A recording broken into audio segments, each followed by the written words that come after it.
Mouth piece problem కాదు, mouth piece base కానీ ఏమైనా తగ్గించుకోగలుగుతాను. మౌత్ పీస్ ప్రాబ్లం కాదు అది.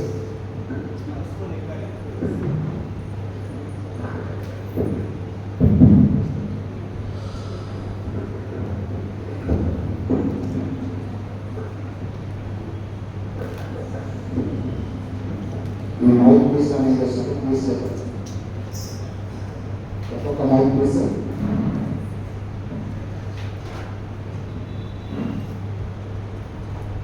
సార్ ద్వారా దేవుడు నాకు ఇచ్చిన అవకాశం లభిస్తారని చేస్తున్నాం. మీ అందరూ కూడా వందనాలు తెలియజేస్తున్నాను.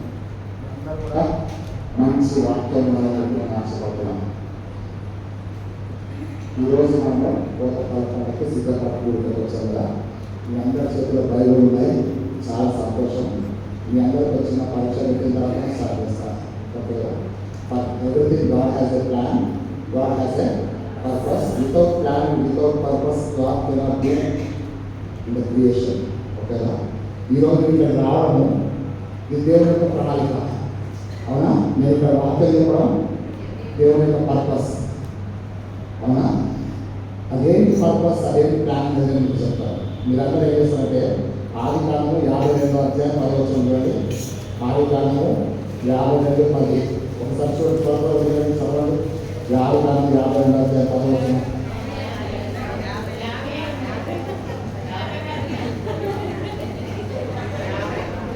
సరే, ఓకే కదా. చూసి చెప్పిన వారు ధన్యులు, చూడగా చెప్పిన వారు. ఓకే కదా. నేను మీకు వచ్చిన పరీక్ష పెట్టాలని చెప్పింది. ఓకేనా? కారణం ఏంటంటే ఒక దగ్గర ఒక యవనస్తుడు నాకు కలిశాడు. కలిసి అది ఏం చేశాడంటే, విశ్వమాన అయ్యగారు మంచోడు కాదు, ఎవరికి మన నాతో విశ్వమాన అయ్యగారు మంచోడు కాదు, ఒక్కొక్క సంఘాలు చెప్తా అది చేస్తా ఇది చేస్తా అని చెప్పేసాను. చెప్తాను ఏదైనా కరపత్రాలు వేసేస్తా అది చేస్తాను. సరే చెప్పండి. వినడంగా మనం ముందు మనం ఏం చేయాలంటే మాట్లాడటకు నిదానించాలని, వినటకు వేయలేదా విన్నా ఏం చేస్తాను. అది తమ్ముడు మాట చెప్తాను. ఆది కాలం 2 అధ్యాయాలు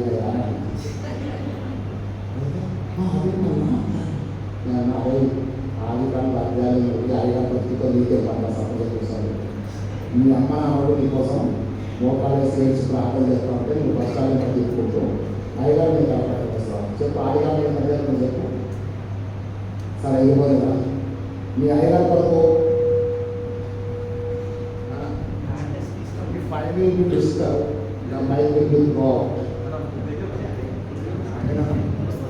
హలో ఇదన్నా ఓకే సార్, ఏదో ఒకటి డిఫరెంట్ జరగదు. సరే, దేవుడు కూడా మీరందరూ చాలామంది పరీక్షలు గెలిచారు. గెలిచిన వాళ్ళకి ధన్యవాదాలు, గెలవని వాళ్ళకి కూడా ధన్యవాదాలు. ఎందుకు ఏమిటంటే బ్రతికుండగా ఈ బ్రతుకు చాలా విలువైంది. బ్రతికుండగా ఒక్కసారిన బైబిల్ చదవడం పూర్తి చేయండి. సస్తే పర్వతం పోతున్న తర్వాత కానీ బ్రతికుండగా ఈ గ్రంథాన్ని చదవలేని వాడికి పర్వతం పోవడానికి అవకాశం కూడా మీరు ఒకసారి ఆలోచించండి. అర్థమైందా? కట్టుకోవడం చదివిస్తారు చూడండి, చూసిన తర్వాత చెప్తా. నేనేం చెప్తున్నానంటే బ్రతికుండగా ఒక్కసారి బైబిల్ చదవడం పూర్తి చేయండి. రెండోది ఏంటంటే సంవత్సరం తరబడి ప్రార్థన వస్తున్నాం కదా, మన బైబిల్లో ఎన్ని రకాలని మనం చదవకపోతే పరిస్థితి బాధాకరమైన విషయం అంటే మన ఈ మధ్యలో మా సంఘంలో చెప్తున్నాను. ఒక పెద్ద వ్యక్తి సీనియర్, మోస్ట్ సీనియర్, ఇంకా deep senior, deep most senior చెప్తున్నారు. వాక్యం చెప్తుంటే విషయం చూస్తున్నాను. ఇక్కడ ఉన్నారే మా సహోదరులు చాలా ఉంటారు కానీ విషయం చూసి తిమోతి పత్రిక ఇస్తున్నారు. ఇప్పుడు మన స్థాయికి మన స్టాటస్ ఎన్ని సంవత్సరాల తరబడి మనం ప్రభు బలలో పాల్గొస్తున్నాం. అవునా? సంవత్సరాల తరబడి బలలో పాల్గొస్తున్న మనకి మన బైబిల్లోని గ్రంథాలకు వెళ్తే ఎంత బాధపడాల్సిన విషయం. ఇంకా మన జీవితాలు విషయం చూసుకుంటా ఉంటే మనం ఎప్పుడు బాధపడాల్సిన సిద్ధపడతాం. ఎన్నో వేల సంవత్సరాల నుంచి మనం వింటున్నటువంటి వాక్యం ఎంతోమంది కోటకాల పండుగలు చేసుకుంటున్నారు కదా. ఈరోజు దేవుడు మనతో చెప్తున్నటువంటి విలువైన విషయాన్ని మీకు జ్ఞాపకం చేస్తాను. నేను కోటకాల పండుగకి సిద్ధపాటు కోడకోవట్లని పిలువబడ్డాను కనుక మీకు మళ్ళీ ఎప్పుడైనా ఒక సంవత్సరం చాలా వాక్యాలు చెప్తాను. ఇప్పుడు మాత్రం కోటకాల పండుగ గురించి చెప్తాను. బైబిల్లో ఎన్ని కోటకాల పండుగలు చెప్పండి.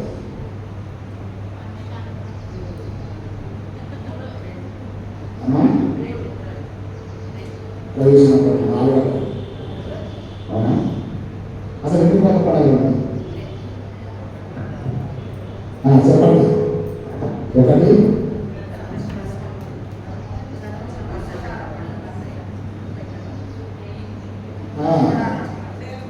పరసంగా పండుగ, కోటకాల పండుగ, పుట్టకాల పండుగ, ఇవన్నీ కలిపితే కోట పండుగ. ఓకేనా? నేనేం చెప్తానంటే బైబిల్లో 2 కోటకాల పండుగలు ఉన్నాయి. ఓకేనా? ఒక కోటకాల పండుగ,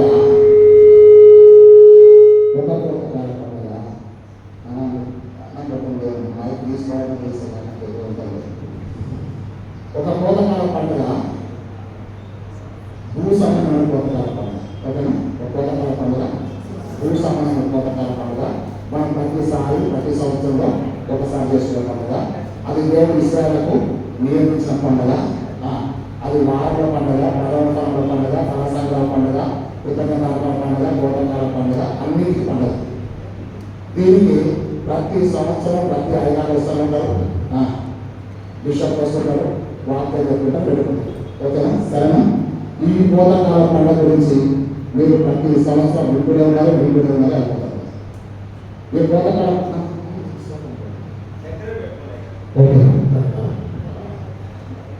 సరే, ఈ కోటకాల పండుగ గురించి ప్రతి సంవత్సరము దైవజనులు వస్తుంటారు, వాక్యం చెప్తుంటారు.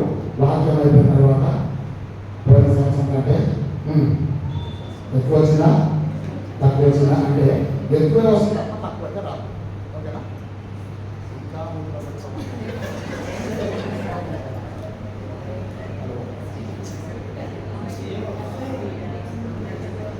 హలో, సరే, ఇదేం కనపడాలండి. ఈ కోటకాల పండుగ సందర్భంగా ఓకేనా? మీకు ఏం ఇష్టం కాదండి. ఓకేనా? మీరు ఇష్టం కానీ నేను చూపిస్తాను.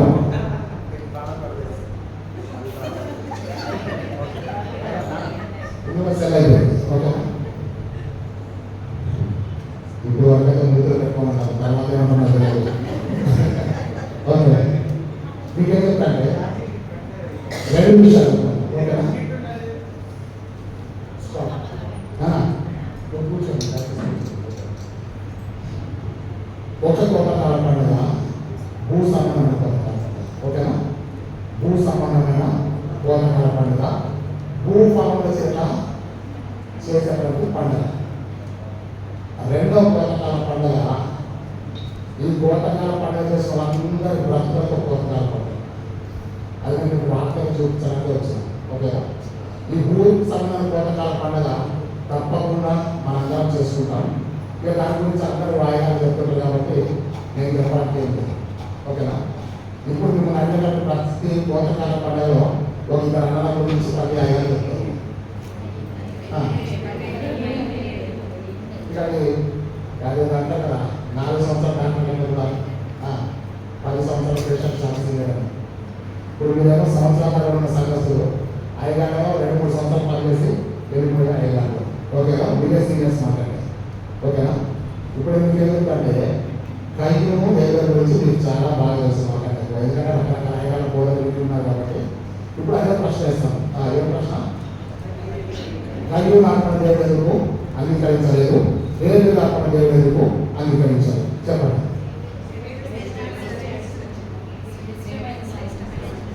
ప్రశ్న అడిగి నేను అయిపోయినా సీనియర్ అయిపోయినా, మీరు జవాబు చెప్పి మీరు సీనియర్ అయిపోయారు కదా. మీ అందరూ కూడా తెలిసింది ఏంటంటే కయ్యూము అర్పణ దేవుడు ఎందుకు అంగీకరించలేదు? అతడు హేబెలు అర్పణ అంగీకరించాడు అతడు. ఓకే కదా? మా అందరికీ చిన్నప్పటి నుంచి జరిగినటువంటి విషయం అది. యెషయా గ్రంథము 34వ అధ్యాయం 16వ వచనం. యెషయా గ్రంథం 34 4:16 చాలు. ఓకేనా?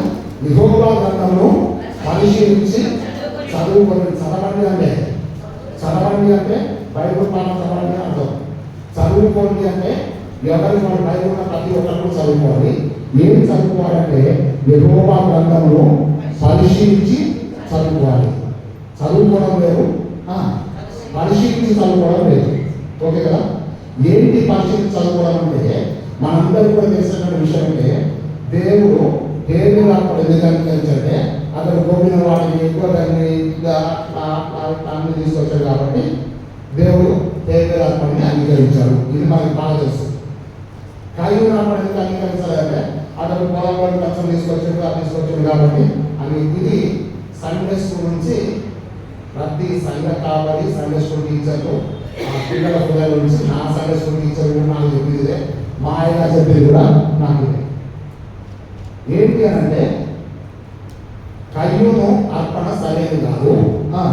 హేబేలు అర్పణ దేవుడికి చాలా ఇష్టమైంది. హేబేలు యొక్క అర్పణ చాలా హేబేలు యొక్క అర్పణ చాలా మంచిది అని చెప్పేసాను. నేను మీకు ఏం చెప్తున్నానంటే యెహోవా గ్రంథమును ఏం చేయాలి? పరిశీలించి చదువుకోవాలి కదా. ఇప్పుడు మీరు పరిశీలించి చదవాలంటే బైబిల్ ఏముందో ఆదికాండము 4:4 చూడండి. హేబేలు కూడా తన మందలో కొలుచులు పుట్టిన రొమ్మిన వాటిని కొన్నిటిని పెంచాను. అక్కడ కాపాడతాం. హేబేలు ఏం చేశాడు? తన మందలో వచ్చి కొట్టిన వాటిని వాళ్ళలో మొత్తానికి తీసుకొని వచ్చాడు. ఎక్కడికి వచ్చాడు? దేవుడి సన్నిధికి వచ్చాడు. అవునా? ఇప్పుడు నేను ఏం చెప్తాంటే అర్పణ ఉంది. అర్పణతో పాటు ఉన్నారా? హేబేలు ఉన్నాడు. ఓకేనా? అర్పణ ఉంది, హేబేలు ఉన్నాడు. ఓకేనా? నేనేం చెప్తానంటే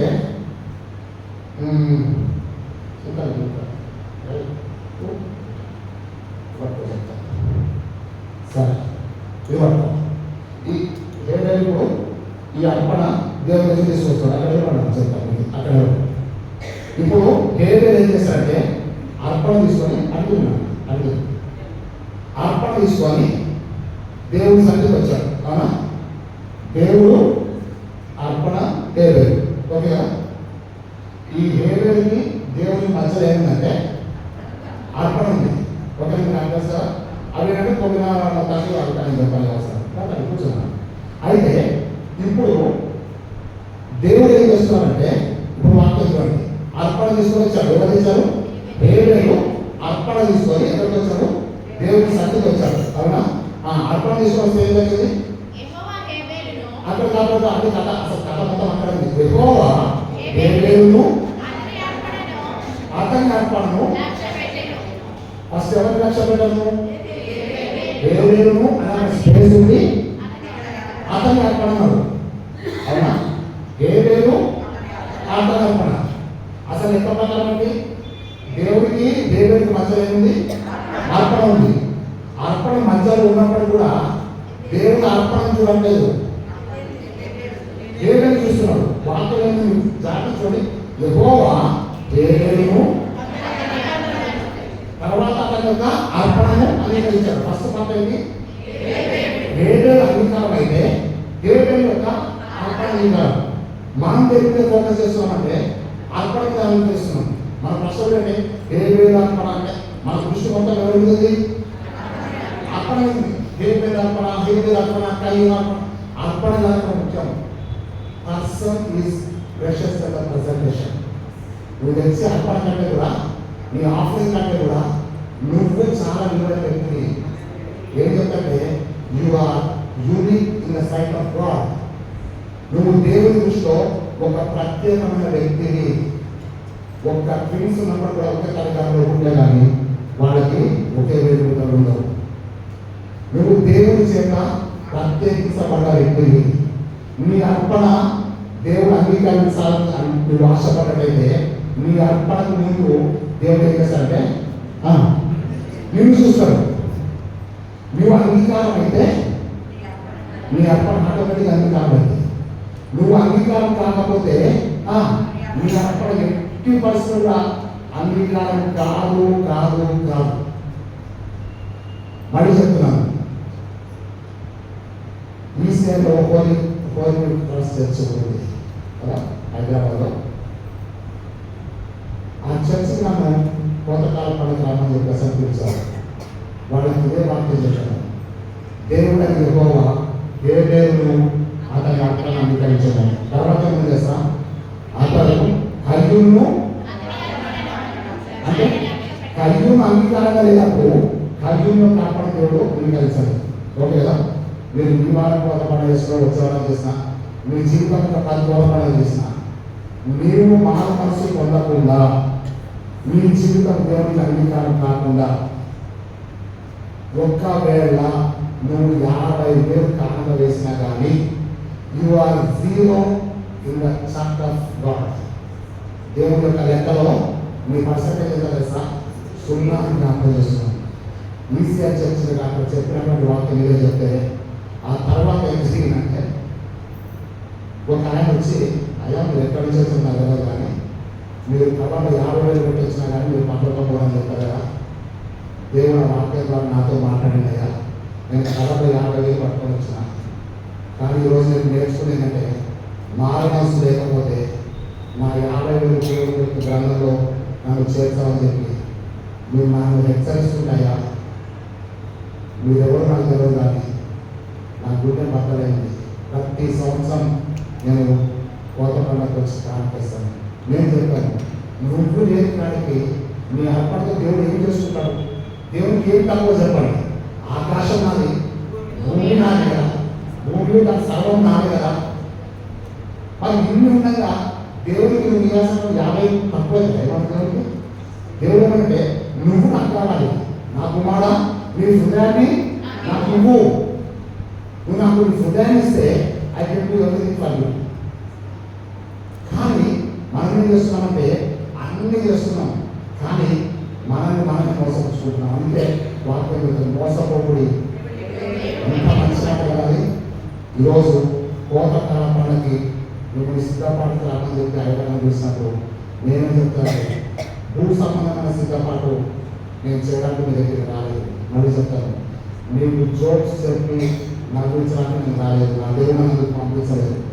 కారణం ఏంటంటే you are precious in the sight of God. నువ్వు దేవుడికి చాలా విలువైన వ్యక్తులు అని చెప్పి నేను జ్ఞాపకం చేస్తున్నా. ఆ విలువ నీకు కలగకపోవచ్చు, కానీ నీ దేవుడు మాత్రం నువ్వు విలువైన వ్యక్తిగా అందిస్తున్నాడు. ఈరోజు నేను చెప్తాను, కయ్యూను అర్పణ ఎందుకు అంగీకరించాలంటే కయ్యూను యొక్క జీవితం సరిగా లేదు, కయ్యూను యొక్క హృదయం సరిగా లేదు, కయ్యూను యొక్క హృదయ ఆలోచనలు సరిగా లేవు. మళ్ళీ చెప్తాను, మనుషులు 5 రూపాయలు లక్ష్య పెట్టారు. ఎక్కడుంది? First standard 6th chapter versus 7 ఉంటుంది. ఓకేనా? ఇక అర్థమిస్తే లేకపోతున్నాయి నాకు చెప్తాను. 1 సమయాలు 16 అధ్యాయంలో వచ్చిందంటే మనుషులు లక్ష్య పెట్టడాన్ని యెహోవా లక్ష్య పెట్టడు. మనుషులు 5 రూపాయలు లక్ష్య పెట్టదు, కానీ మీరందరూ పేరు తిప్పుతూనే ఉంటారు. ఓకే, మీరేం తిప్పకండి, నేను ఓపెన్ చెప్తాను మీకు. ఓకేనా?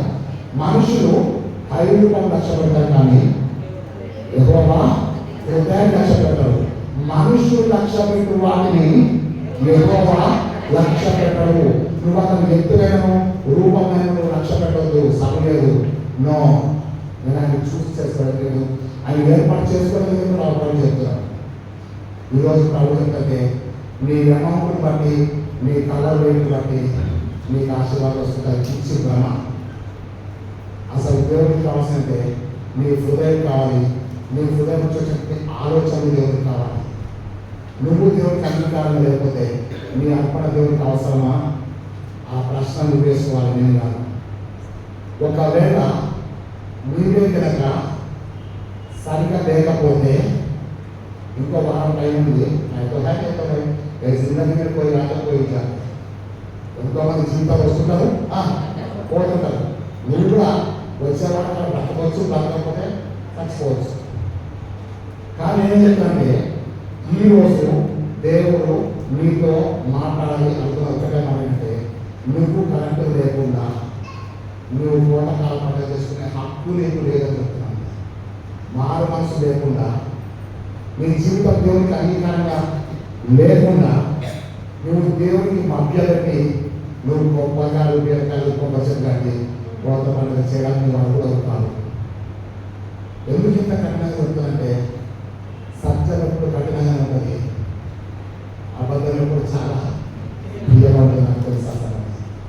ఈరోజు దేవుడికి చెప్తే నువ్వు అర్పణ చేస్తారా, కానీ నీ అర్పణ దేవుడి దృష్టికి అంగీకారం కావాలి అంటే నువ్వు మాత్రం అంగీకారంగా ఉండాలి. ఆమోస్ గ్రంథము 4:12 చూడండి.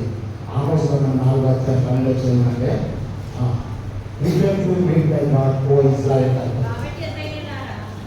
కాబట్టి ఇశ్రాయేలులారా మీ ఎడల నేను ఇలా చేయను కనుక ఇశ్రాయేలులారా మీ దేవుని సన్నిధిని కనబడుటకై సిద్ధపడండి. ఏదో కోతకాల పండుగ వచ్చినప్పుడు సిద్ధపడదు, అవునా? కోత పండుగ కొరకు సిద్ధపడి కాదు, అసలు నీ బ్రతుకే సిద్ధపడు. ఈ ఆదివారంలో సిద్ధపడి కాదు. మీరు జనరల్ కూడా రాల్సిందండి. సైనికుడు యుద్ధానికి పోయినప్పుడు ఏం సిద్ధం చేసుకుంటారు?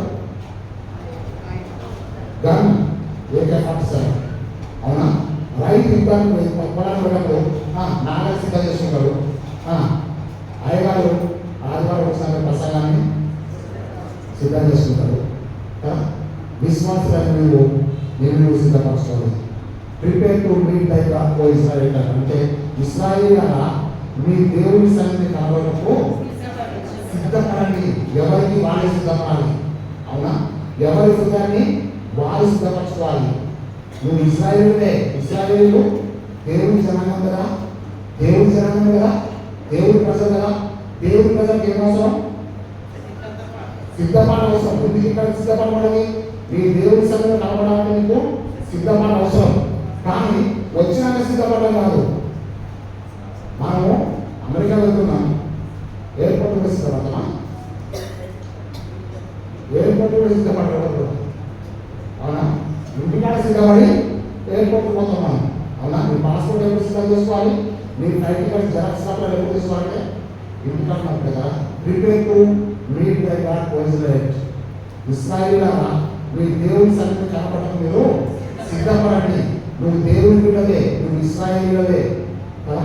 కానీ నీకేం అవసరం? సిద్ధపడ అవసరం. ఒకవేళ నువ్వు సిద్ధపడకపోతే పరిస్థితి ఏంటి అని చెప్పి నేను జ్ఞాపకం చేస్తాను. మీ అందరికీ వాక్య పాడవేసి గురించి నాకు బాగా తెలుసు. ఏంటి పరిస్థితి అంటే బుద్ధి గల కన్యకలు, బుద్ధి లేని కన్యకలు ఉంటారు కదా. అప్పుడు వాళ్ళందరూ కన్యకలు.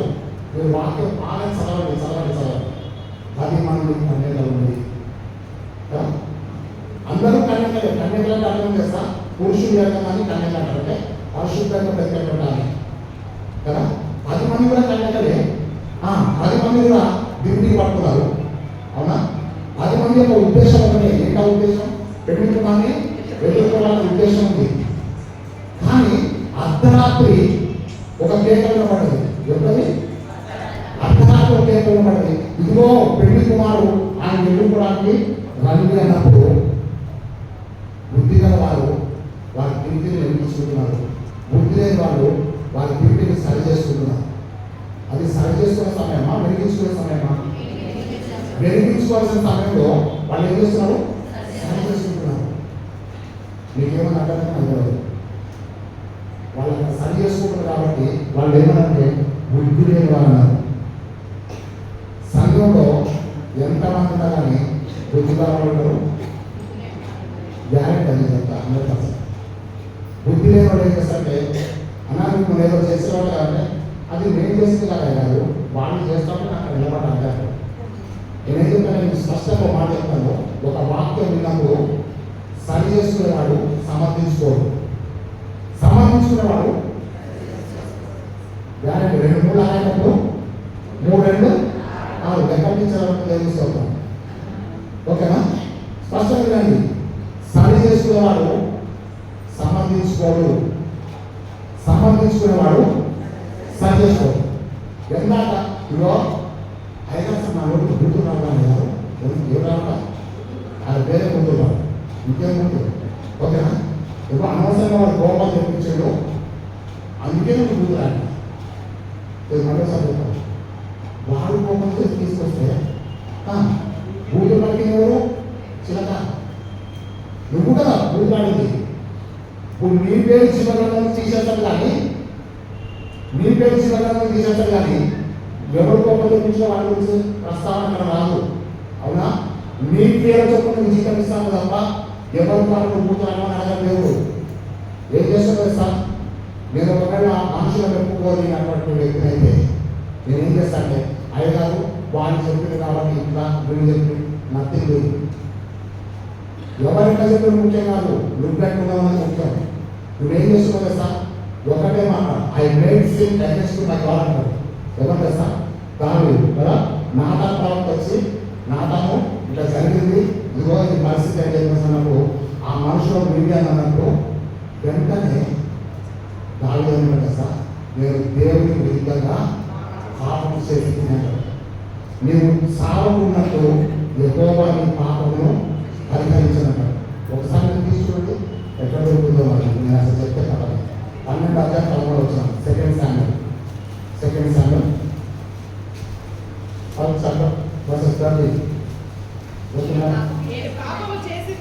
నేను పాపము చేసిందని దావీదు నాతానుతో అనగా, నాతాను నేను సావకున్నట్టు యెహోవా నీ పాపమును పరిహరించెను. హల్లెలూయా, హల్లెలూయా, హల్లెలూయా. మీరు సావకునండి, మీ పాపాన్ని ఒప్పుకుంటే క్షమించడం ఆయన సిద్ధ మనసు గల దేవుడు. ఓకేనా?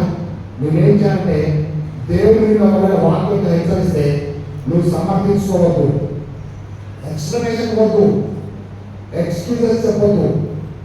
ఓకే అవ్వాలి. దేవుడికి కావాల్సిందంటే నేను పాపము చేశానండి,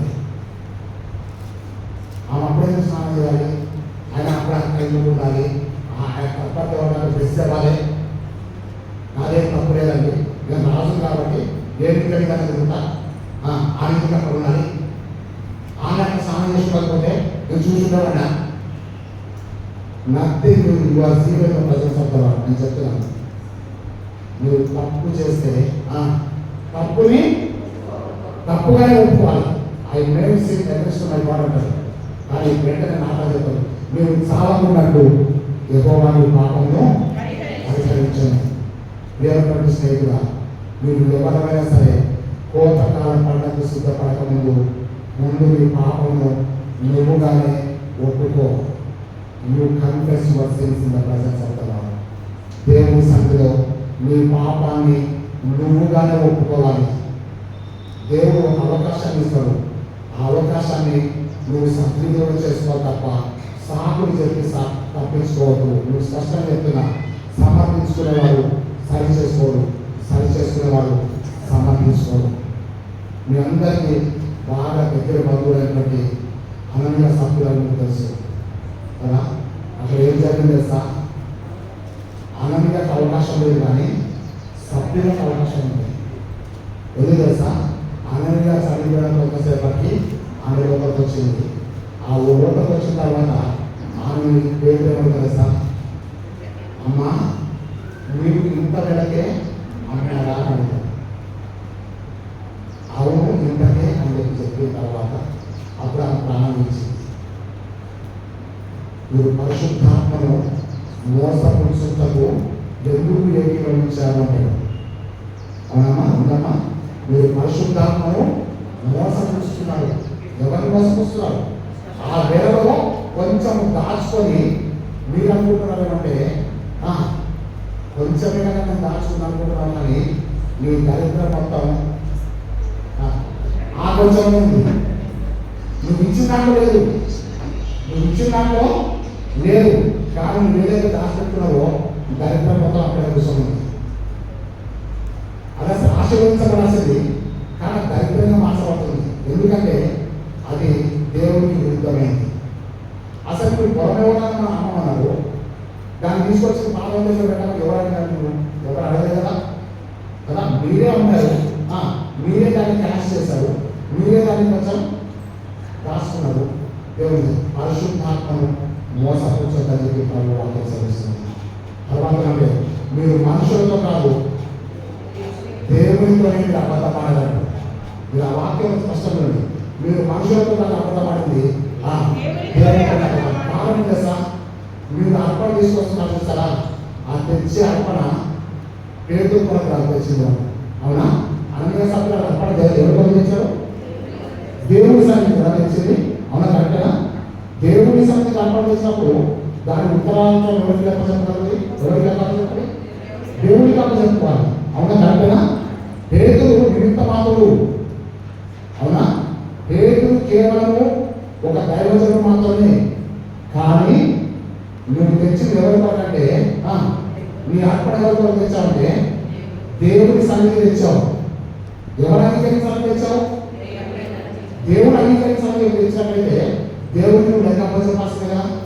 నువ్వు మనం దాచిపెట్టుకున్నావే. నువ్వు దాచిపెట్టుకుంటే ఎవరి దృష్టిలో దాచిపెట్టుకున్నావు? ఎవరికి ఇవ్వాల్సిన అర్పణ దాచుకున్నావు?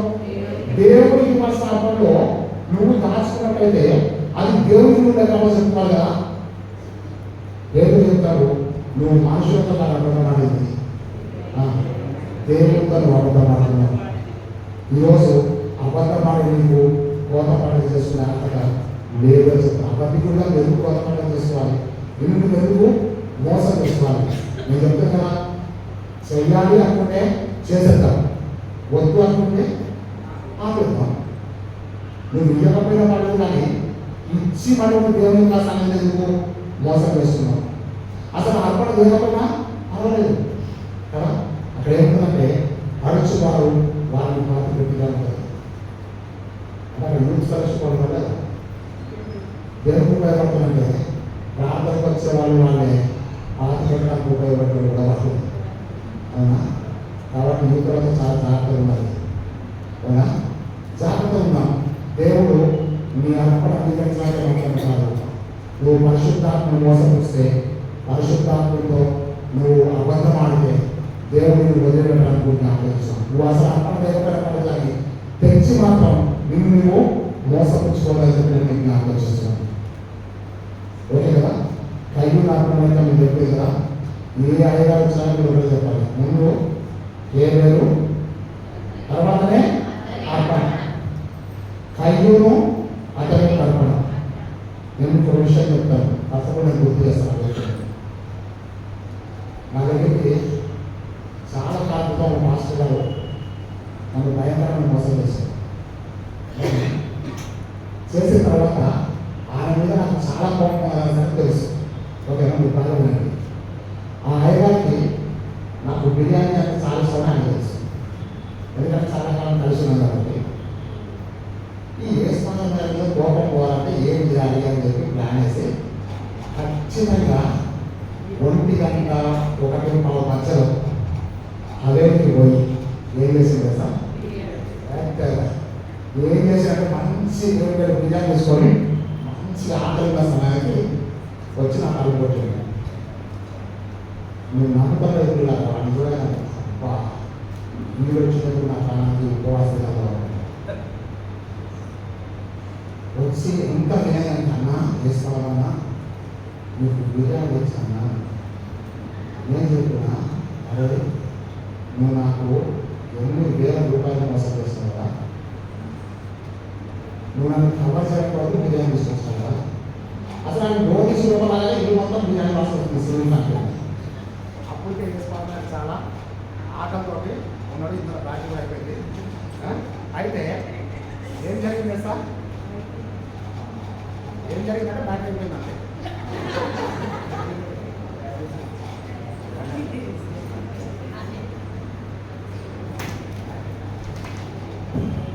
ఇంకో సందర్భంగా ఎంఎస్కి పోయిన ఒకసారి ఈ మౌత్ తీసుకుంటే ఈ మౌత్ లేదు తీసుకోలేదు. ఓకేనా? ఫిక్స్ అవుతుంది. నేను చెప్తున్నా, నువ్వే నాకు అంగీకారం లేనప్పుడు మీరు మీరే నాకు అవసరం లేదు. నా రీజన్ అయ్యగారు నాకు బాగా పెట్టద్దు, దయచేసి నువ్వు నా దగ్గర నుంచి వెళ్ళిపోవాలని చెప్పేసాను. పోతా బిర్యానీ వెళ్ళిపోతాను చాలు. నువ్వు వద్దనుకున్నాక బిర్యానీ మంచిగా కావాలంటే నువ్వు బిర్యానీ హండ్రెడ్కి పోయింది, మంచి వేడి పెడుతుంది, సీలింగ్ ఫ్యాన్ వాసన మంచిగా వస్తుంది, టేస్ట్ బాగుంది. తినాలా అంటది. కానీ వాడు అంగీకారంగా లేనప్పుడు, అసలు నువ్వే అంగీకారంగా లేకపోతే నీకు బిర్యానీతో నాకేం అవసరం? విన్నారా? 100% చెప్తున్నా, వాడి బిర్యానీ నిలబెట్టేస్తుంది. ఒక నరమాతుడైన మనిషి నేనే ఆ విధంగా ఉంటే దేవుడు ఇంకెంత కష్టం ఉండడానికి ఆలోచించాడు. దేవుడు నువ్వు ఏదైనా విరుద్ధంగా చేస్తే ముందు ఈ వారం అంతా సిద్ధపడండి. ఏం సిద్ధపడంటే ముందు మీరు సిద్ధపడండి. మీ హృదయాన్ని సిద్ధపరచండి, మీ హృదయ ఆలోచన సిద్ధపరచండి. అర్పణ ఇక్కడ తెచ్చి ప్రార్థన చేసుకోవాలి. ఓకేనా? ఇక్కడ తెచ్చి ప్రార్థన చేసుకోకండి. మీ ఇంటి కాడ మీరు ప్రార్థన చేసుకోవచ్చు, అప్పుడు అర్పణ చెల్లించండి. అప్పుడు నువ్వు అంగీకారం అయితే ఇక్కడ కూడా అంగీకారం అయింది. అవునా? అక్కడ నువ్వు ఇంటికాడ అంగీకారం లేకపోతే ఏం అంగీకారం కాదు. ఓకేనా? జాగ్రత్తగా వినండి. ఈరోజు నేను మీకు ఒక ఆత్మ సంబంధమైన పోతాను గురించి చెప్తాను. మీ కైలు చేయగలిగిన వీళ్ళందరినీ పక్కన పెట్టేస్తారు. రోమిలకు రాసిన పత్రిక 8వ అధ్యాయం 5-6 వచనాలు తీసుకోవాలి. రోమా 8:5-6. ఓకేనా? అందరి ప్రతి లక్షణాలు ఒకసారి. శరీరానుసారులు శరీర విషయం మీద మనసుకురు, ఆత్మానుసారులు ఆత్మ విషయం మీద మనసుకురు. శరీరానుసారమైన మనసు మరణము, ఆత్మానుసారమైన మనసు జీవములు సమాధానమైనది. శరీరానుసారమైన మనసు మరణము, ఆత్మానుసారమైన మనసు జీవములు సమాధానమైనది. ఇప్పుడు మీ అందరికీ వేసే ఒక ప్రశ్న ఏంటంటే, ఒక వ్యక్తికి ఎన్ని మనసులు ఉంటాయి? వేరు చూపించండి, చెప్తాను. శరీరానుసారమైన మనసు మరణము, ఆత్మానుసారమైన మనసు జీవములు సమాధానమైనది. ఎన్ని మనసులు ఉన్నాయి? ఒక 2 అంటే ఖచ్చితంగా పక్కన ఉండాలి. ఇటు పక్కన ఉండాలంటే 3. ఒక వ్యక్తికి ఎన్ని మనసులు ఉంటాయి? ఒక వ్యక్తికి అని వాళ్ళు అసలు మీకు ఎన్ని మనసులు ఉన్నాయి? ఒక మనసు, ఒక వ్యక్తికి ఒక్క మనసే ఉంటుంది. కానీ ఆ మనసు శరీరాన్ని అనుసరిస్తే శరీర అనుసారమైన మనసు, అదే మనసు ఆత్మ అనుసరిస్తే ఆత్మ అనుసారమైన మనసు. అవునా? దేవుడు అంటే ఎవరు? దేవుడు అంటే ఎవరు? పూజిస్తారు. దేవుడు ఆత్మ కనుక. అవునా? సో దేవుడు ఆత్మ అయితే నీ కోత పండుగ ఏమైండాలి? ఆత్మ సంబంధమైన కోత పండుగ ఉండాలి. చాట్లోకి వస్తున్నాడు వచ్చింది, మీకు అర్థమవుతుంది. ఓకేనా? నువ్వు ముందు నీ అర్పణ దేవుడు అంగీకరించాలంటే నువ్వు ఆత్మ సంబంధమై ఉండాలి. అప్పుడు ఆత్మానుసారులు ఏం చేస్తారంట? ఆత్మ విషయం మీద మనసు ఉంచుతారు. శరీరానుసారులు శరీర విషయం మీద మనసు ఉంచుతారు. దేవుని సన్నిధిలో శరీరానుసారులు ఉంటారు, ఆత్మానుసారులు ఉంటారు. నువ్వే ఆ వ్యక్తి. ఎవరి సన్నిధిలో నువ్వు తప్పకుండా శరీరానుసారంగా వ్యక్తులు లేకపోతే ఆత్మానుసారంగా వ్యక్తులు ఉంటావు. అయితే శరీరానుసారంగా వ్యక్తిని గుర్తించాలంటే అక్కడ చీరకమైన జీవితం వలన బాగుందంట. అదేం దేనికి సంబంధించింది? కాబట్టి మా చెల్లె శరీరానుసారాన్ని చెప్పి నువ్వు గుర్తుపట్టుకోవాలి, నువ్వు గుర్తుపట్టుకోవాలి. అదే ఈరోజు కొత్త పక్కన ఉన్నట్ట వచ్చినట్టే వాక్య చెప్తున్నట్టు అదే చెప్పింది కదా, శరీరానుసారం ఆత్మానుసారం గురించి చెప్పాడు. కాబట్టి ఎందరూ దేవుని ఆత్మతో నడిపించబడతారో వాళ్ళందరూ దేవుడికి మాట్లాడతారని చెప్పాడని ఒకవేళ వాక్యం చెప్పగలిగితే నువ్వు ఆత్మానుసారం. నువ్వు మార్పు వేసుకో. రోజంతట్లో నువ్వు ఆత్మానుసారంగా బతుకావా, శరీరానుసారంగా బతికే ఇక్కడే నువ్వు తెలుసుకోవాలి. ఏమంటే నువ్వు పర్వత పోతావా పోవాలన్నది అర్థాన్ని చూసుకొని నీకు చెప్పుకోవచ్చు. ఈరోజు దేవుడు స్పష్టంగా నువ్వు చెప్తున్నాను ఏంటంటే, నువ్వు ఆత్మ సంబంధులు అయితే ఆత్మానుసారాన్ని పోతపండ చేస్తావు, శరీర సంబంధులు అయితే శరీరానుసారాన్ని పోతపండ చేస్తావు. శరీరానుసారాన్ని పోతపండతోటి మనని మనం మోసపుచ్చుకోవాలంటే ఆత్మానుసారమైన పోతపండలతో నువ్వు దేవుడి సన్నిధికి రావాల్సింది సరైన సిద్ధపాఠాన్ని అక్కడ చూస్తావు. ఏ విధంగా 8వ అధ్యాయంలో వచ్చిన తెలుసు కదా, చాలా మంది తెలుసు. ఏమనంటే నీవు సిద్ధపడము, నీతో ఉన్న సమూహాన్ని కూడా నువ్వు సిద్ధపరచాలి. నువ్వే సిద్ధంగా లేకపోతే 38 వచ్చింది. ఓకేనా? ప్రయోజనం నువ్వు సిద్ధంగా ఉండము, నీవు సిద్ధపడి నీతో కూడా ఉన్న సమూహం అందరినీ సిద్ధపరచు. అవునా? నువ్వు తండ్రి అయితే నువ్వు సిద్ధపడు, నువ్వు తండ్రి అయితే నువ్వు సిద్ధపడు, నువ్వు ఒకవేళ పాస్టర్ కమిటీ మెంబర్ అయితే నువ్వు సిద్ధపడు, నీతో ఉన్న సమూహాన్ని సిద్ధపరచు. నువ్వే సిద్ధపడకపోతే నీతో ఉన్న సమూహాన్ని సిద్ధపరిచే పరిస్థితి ఎక్కడ ఉంటుంది? ఒక్కసారి నువ్వు ఆలోచించు. Prepare to meet thy God for Israel. ఇశ్రాయేలురా, నీ దేవుని సన్నిధిని రావడానికి నువ్వు సిద్ధపడు. ఓ దేవా, నన్ను సిద్ధపరచలేకుండా ప్రార్థించి ఒక్కసారి జ్ఞాపకం చేసుకోండి. సిద్ధపడలేకుండా ఏ పని చేసినా అది సక్సెస్ కానే కాదు. మనం ఒక బిల్డింగ్ కట్టుకున్నాం, అవునా? ఒక బిల్డింగ్ కట్టినప్పుడు మనం ఏం చేస్తాం? ముందు ముగ్గు వస్తాం. ముగ్గు వైపు ఏం చేస్తామంటే ఆ స్థలాన్ని శుభ్రం చేస్తాం. స్థలం సిద్ధమైతేనే ముగ్గు వస్తాం. ముగ్గు వస్తేనే ప్రార్థన చేస్తాం. ప్రార్థన చేస్తేనే పని ప్రారంభిస్తాం. ఇవన్నీ కూడా మన జీవితానికి సిద్ధపడాలని జ్ఞాపకం చేస్తున్నాం. ఒక్కసారి మీరు వినండి.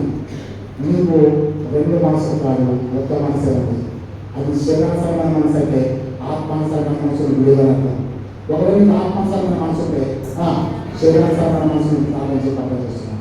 అయితే నువ్వు దేవుని సంబంధాలు అవుతావు, లేకపోతే లోక సంబంధాలు అవుతావు. లోక సంబంధాలకు దేవుని రాజ్యంలో చోటు లేదు లేదు లేదు. నువ్వు ఆత్మ సంబంధం అయితే తప్ప నువ్వు దేవుని రాజ్యంలో వెళ్ళలేవు. ఎందుకంటే ఫస్ట్ కొరింథియన్స్ 15:20 ఏంటంటే రక్త మాంసములు దేవుని రాజ్యము స్వతంత్రించలేరు. ఇదిగో నేను ఒక మరణం చెప్తున్నాను. ఏంటా మరణం అంటే ఒక్క నిమిషంలో రెప్పపాటున మనం అందరము మారుమనుసుకుంటాం. కళ కూడా రోడ్డుందని చెప్తున్నాను. వీళ్ళ నువ్వు మారు మనసు పొందినా నువ్వు పొందకపోయినా, నువ్వు ఆత్మానుసారిగా నీ జీవితం ప్రారంభించినా ప్రారంభించకపోయినా కళ కూడా పోయలేదు మాత్రం వాస్తవం. కళ కూడా వెళ్ళకూడదు. ఎన్ని కూడా ఉన్నాయి? 7 కూడా ఉన్నాయి కదా. కళ కూడా వెళ్ళకూడదు. నెంబర్ 7, అవునా? కరెక్టే కదా. ఆ 7వ కూడా పోయినప్పుడు మనం అందరము ఒక్క నిమిషంలో రెప్పపాటున మనం అందరము మార్పు చెందుతాము. మార్పు పొందామంటే ఈ రక్త మాంసాల శరీరం నుంచి మహిమ శరీరంలోకి మనం మార్చబడతాం. అప్పుడు మనం అందరం కూడా దేవుని సన్నిధిలోకి వెళ్ళిపోతాం. హల్లెలూయా, హల్లెలూయా, హల్లెలూయా. ఈ మర్మము అందరికీ అర్థం కాదు. ఆత్మానుసారాలకు మాత్రమే అర్థమవుతుంది. శరీరానుసారాలకు అర్థం కాదు. కారణంటే ఈ యుగ సంబంధమైన దేవత వారి మనోవేత్తలకు ముఖ్యమైన చేస్తుంది. ఈరోజు నేను జ్ఞాపకం చేస్తానంటే ప్రియమైన దేవుడు కూడా నువ్వు దేవుని సన్నిధిలో అర్పణ చేసినప్పుడు నువ్వు ఆత్మ సంబంధంగా చేస్తే నీకు ఎంతో మేలని చెప్పి నేను జ్ఞాపకం చేస్తున్నాను.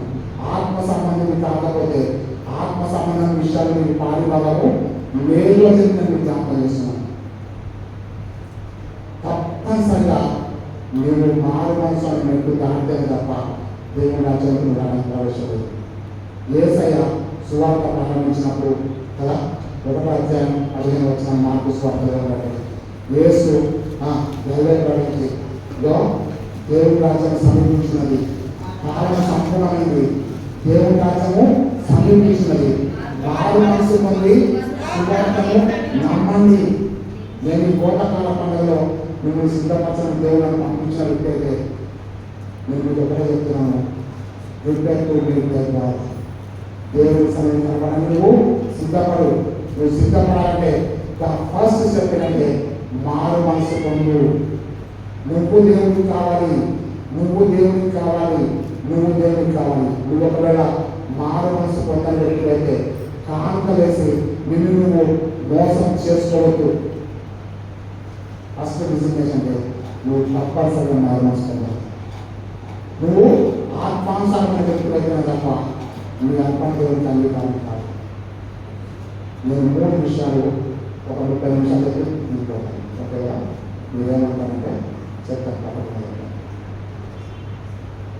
ఒకట్లు, తర్వాత 10, తర్వాత 100,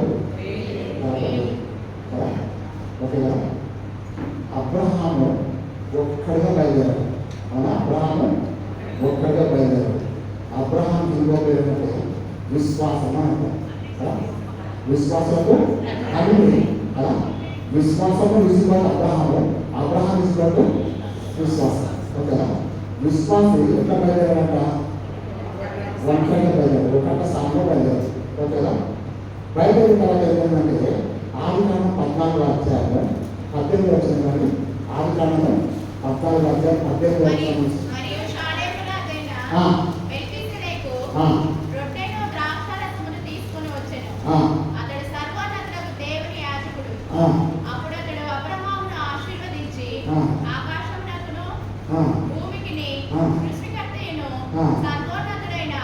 దేవుని వలన అబ్రాహాము ఆశీర్వదించబడును కాక అనియు నీ శత్రువులను నీ చేతికి అప్పగించిన సర్వోన్నతులకు దేవుడు స్తుతింపబడును కాక అనియు చెప్పెను.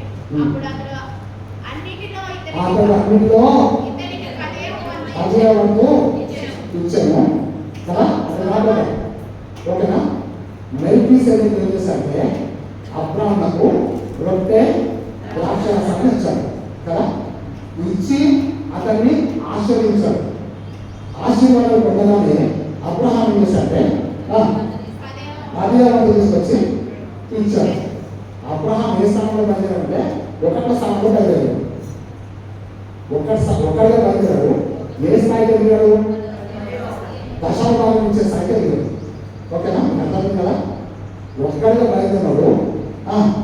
ఎప్పుడైతే రొట్టె ద్రాక్షారసం తీసుకున్నాడో ఆ తీసుకున్న తర్వాతనే దశమం ఇచ్చాడు.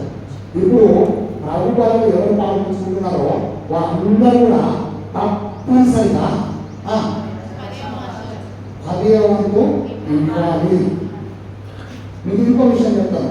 దశమభాగం ఎవరిది? దేవుడు కదా. మన కరెక్ట్ కదా. ఇప్పుడు నేను 100% చెప్తాను. ఈ బంగారం కూడా నాది. ఓకేనా? ఎవరిది? నాది. ఓకేనా? నేను ఇక్కడ పెట్టినాను.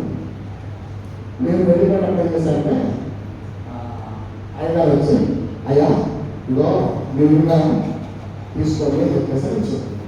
ఎవరు అది? బంగారం ఉన్నది. అయ్యగారు మా దగ్గరికి వచ్చినప్పుడు నేను అయ్యగారికి బంగారం బంగారం ఇచ్చిన అని చెప్పి చెప్పవచ్చా?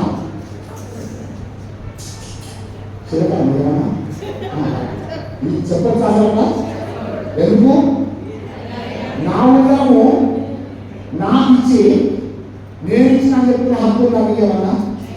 మరి దశాభాగం ఎవరిది? ఎవరికి ఇచ్చారు? మరి నేను దశాభాగం ఇచ్చిన అయ్యాలని చెప్పి హక్కు నీకెక్కడి? నేను చెప్పాను నీకు అర్థంగా దేవుడు నేను ఆచరించాను. మా దగ్గర చాలా మంది దశాభాగం అయ్యా నేను దశాభాగం ఇచ్చిన నా కొరకు ప్రార్థన చేయండి. ఏమన్నా మరోసారి దశాభాగం ఇచ్చిన నాకు ఇవ్వడం మరోసారి అదే దశాభాగం వచ్చిన.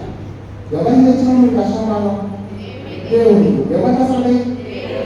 దేవుని దశాభాగం దేవుడికి తెచ్చి నేను దశాభాగం ఇచ్చిన చెప్తే అయ్యా నాకు ట్యూషన్ ఇచ్చిన కానీ చెప్పవలసిన దశాభాగం అర్థం చేస్తున్నాను. అది ఎప్పుడు చేసిందట?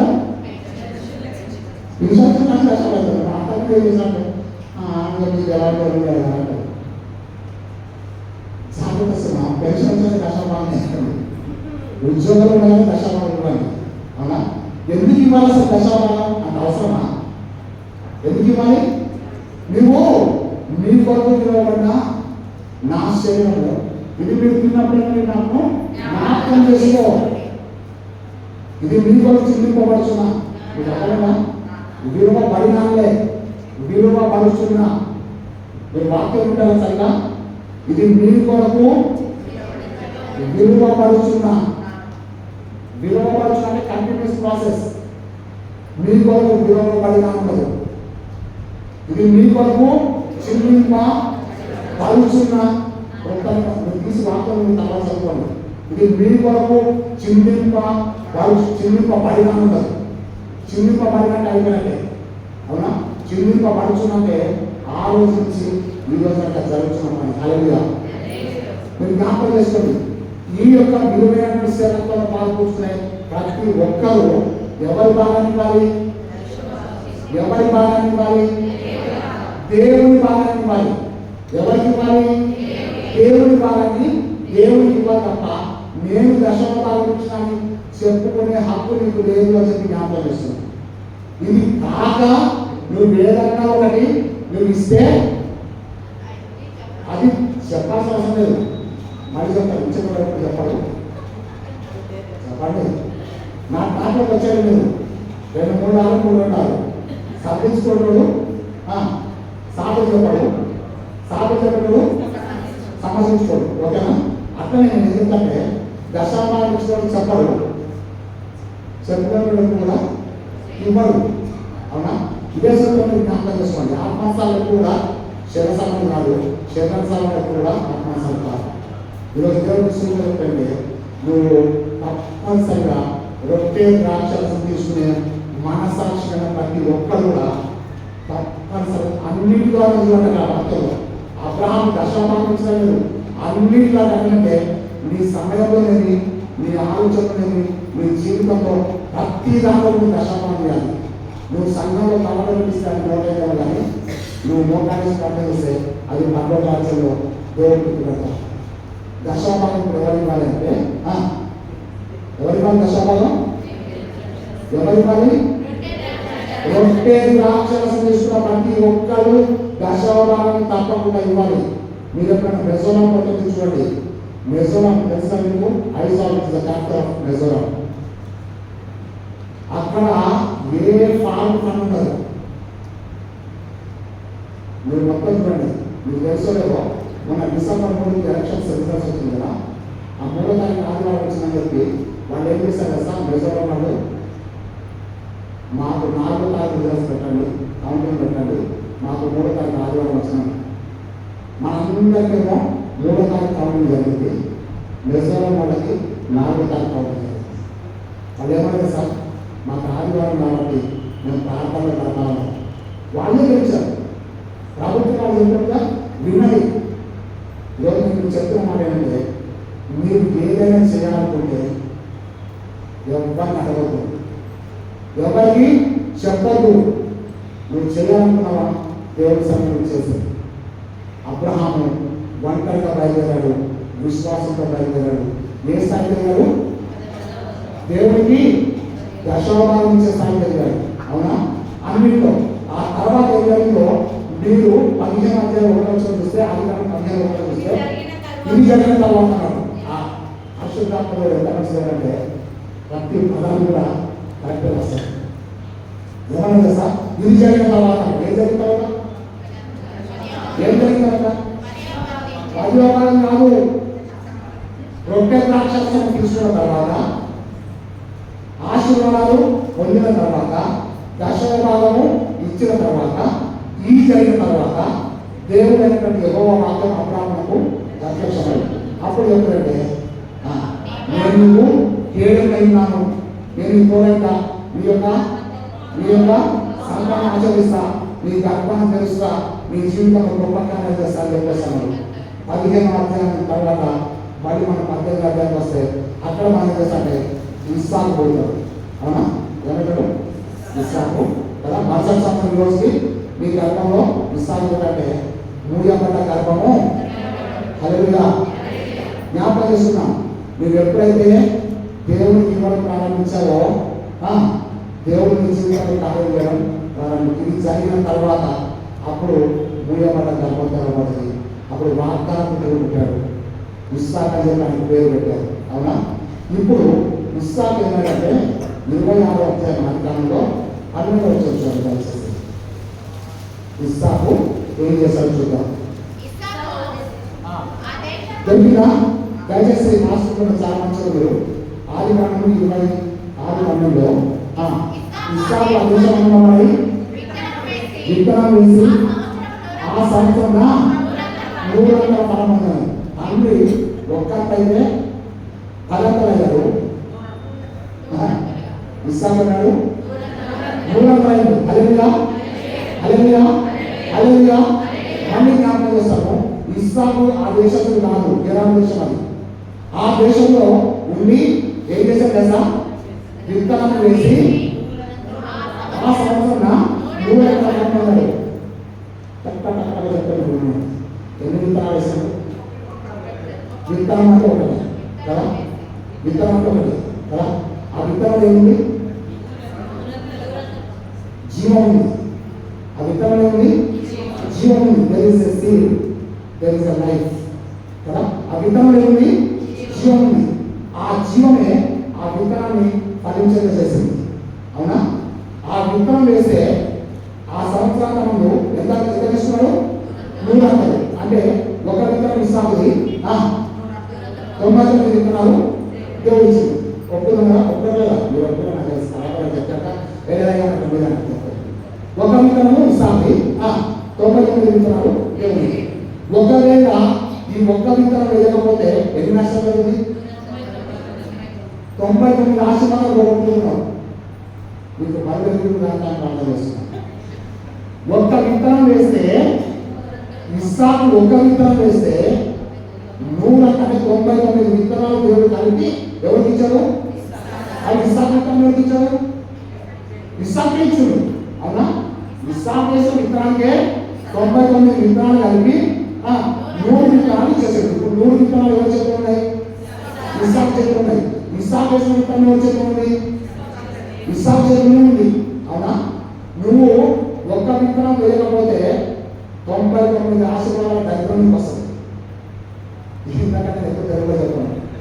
నువ్వు అనుకుంటున్నావంటే ఒక్క విత్తనం వేస్తే 99 ఆశీర్వాదాలు ఎట్లయితే వచ్చినాయో ఒక్క విత్తనం వేయకపోతే 99 దరిద్రాలు వచ్చినట్టే. నేను మీకు చెప్తాను. ఆవరణంత విశ్వాసం ఉంటే గొప్ప కార్యాలు జరుగుతాయి కదా.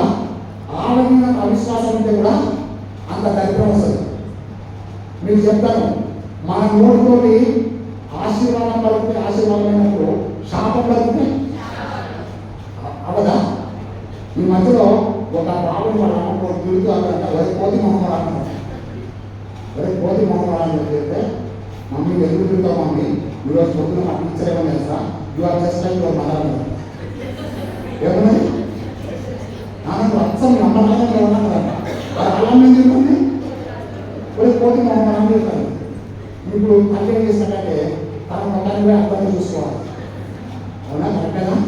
నేను ఏంటంటే నువ్వు మాట్లాడే ఆశీర్వాదం ఎంత కరెక్టో నువ్వు మాట్లాడే శాపం కూడా అంతే కరెక్ట్. నువ్వు ఒక్క విత్తనం వేస్తే 99 విత్తనాలు పొందడం వాస్తవం అయితే నువ్వు ఆ ఒక్క విత్తనం వేయడం వల్ల 99 దరిద్రాలు వచ్చి పొందడం వాస్తవం. ఇప్పుడు మీరు జ్ఞాపకం చేసుకోండి. అతను 100 ఫలం పొందాడు. అవునా? కష్టపడ్డాడు, శ్రమ పడ్డాడు, 100 ఆశీర్వాదం పొందాడు. దేవుడు ఎవరిని ఆశీర్వదిస్తాడంటే శ్రమ పడే వాళ్ళని ఆశీర్వదిస్తాడు. కానీ సోంబేరు కానీ దేవుడు ఎప్పుడు ఆశీర్వదించాడు. మీరు వాక్యం ఎప్పుడైనా చూడండి. పని చేసే వాళ్ళని దేవుడు ఆశీర్వదిస్తాడు. పని చేసే వాళ్ళకి దేవుడు ఇచ్చే ఫలం ఏంటంటే ఒక బిషప్ కట్టినారు, ప్రభుత్వ సభగా చెప్తాడు, ప్రసాద కవిగా చెప్తాడు. పని చేసేవాడికి దేవుడు ఇచ్చే గొప్ప ఆశీర్వాదం ఏంటంటే పని చేయడమే. 5 తరాలతో 10 తరాలతో చేశాడు. 10 తరాలతో తీసుకొచ్చి దేవుడికి ఇచ్చాడు. ఆయన ఏమైనా సార్ బలమైన మంచి చేస్తాను నేను 10 పట్టణాల మీద అధికారులు చేస్తాను. అలా మీకు అర్థమవుతుందా?